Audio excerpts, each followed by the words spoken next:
सोलापुरातील पूर्व भागात माय डिनिम या ठिकाणी होलसेल दर रिटेल मध्ये उपलब्ध। 3 जीन्स मिळवा फक्त 1200 रुपयात आणि 3 टी शर्ट मिळवा फक्त 1000 रुपयात। अक्कलकोट रोड मणिधारी समोर उभ्या असलेल्या कारवर वीट वाहतूक करणाऱ्या माल ट्रकने धडक दिल्याने 2 जण जखमी झाले।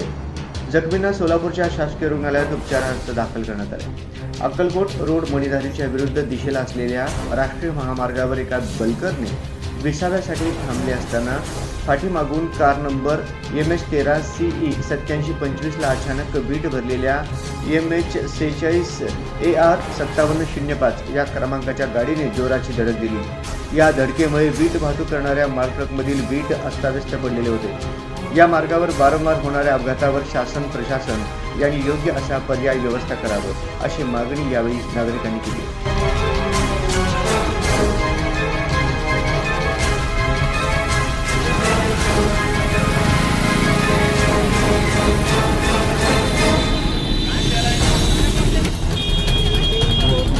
गेला ये गाडी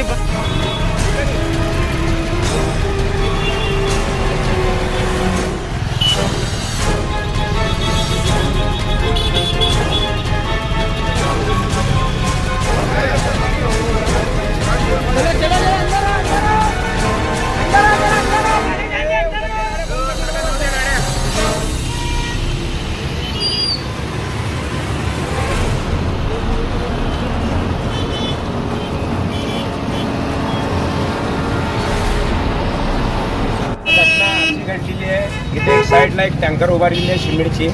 जे आमचे एर्टिगा कार जे आहेत आमचे समाधान नगरचे किसान संकुलमधले आहेत ते सर आहेत, देवानं त्यांना वाचवलं। लई मोठी आमची सगळ्याची जनताची त्यांचा आशीर्वाद आहे। त्यांची गाडी फक्त ब्रेक होती।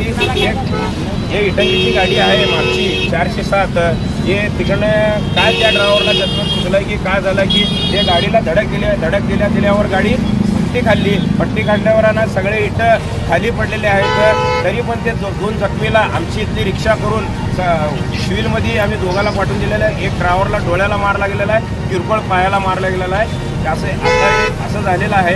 मी म्हणतो शासन प्रशासन कोणी पण असू दे, मोठे अधिकारी असू दे, डिपार्टमेंट कमिशनर असू दे, महानगरपालिका कमिशनर असू दे, आपले कलेक्टर साहेब असू दे, सगळ्यांना आमची हात जोडून या जनतेची हात जोडून तुम्हाला विनंती आहे, कळकळीची विनंती आहे। पाणी टाकी ते आहे ना कुंभारीपर्यंत आम्हाला उडाणपूल तर द्या, नाहीतर सर्व्हिस रोड जे आहे हे रॉंग साईड येणं जाणं हे तर तिचा इलाज काय तर करून द्या। तुम्ही आतापर्यंत किती आमचे लोकांचे बळी घेणार, अजून आमच्या किती यंग हो परवाची गोष्ट आहे ना, एक गुलबर्ग्याचा ना आचारी आहे, तिची वय किती 28 आहे। तिनं 11 ग्रुपशी तिनं अपघातून खलास झाला जाग्यावरती। परवा आय टी इंजिनियर आपला LPG पंपाविषयी ते पडल्यावर ते खलास झालेला आहे। मग आता परवा अजून एक 3 दिवसाच्या खाली ब्रिजवरती उडाणपूलवरती एक वेगानं 4 व्हीलर वेगानं उडून गेला। ते 4 व्हीलर पण सापडायला तयार नाही। ते दोन्ही पोरं यंग पोरं एकदम सिरियस आहेत।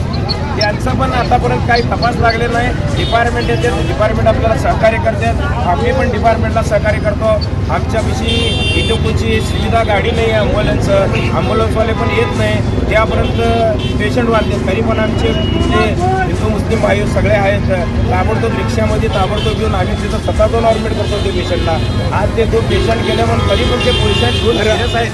परवा 3 दिवसाखाली झालेलं, मगर ते वाचलेले आहेत का वाचलेले आहेत म्हटलं तर आम्ही रिक्षामध्ये घेऊन गेलेलो वाचलेला आहे। आणि आता सांगा बलकर थांबलेली होती का चाललेली होती? बलकर उभारलेले आहेत। किती वेळ झाला ते थांबले? तर सकाळी उभारलेले। कोणाचे काय माहिती आहे का? काय माहिती तुम्ही कशाला थांबू द्यायचं नाही असं?